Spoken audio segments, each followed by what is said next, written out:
பூலோகம் என்பது பொடியாகி போகலாம். பொன்னாரமே நம் காதலு பூலோகம் தாண்டி வாழலாம். ஆகாயம் என்பது இல்லாமல் போகலாம்.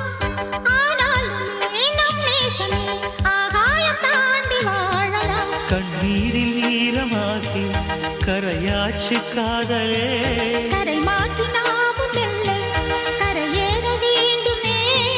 நாளை வரும் காலம் நம்மை கொண்டாடுமே. தாஜ்மஹால் தேவையில்லை அன்னமே அன்னமே, காடுமலை நதிகள் எல்லாம்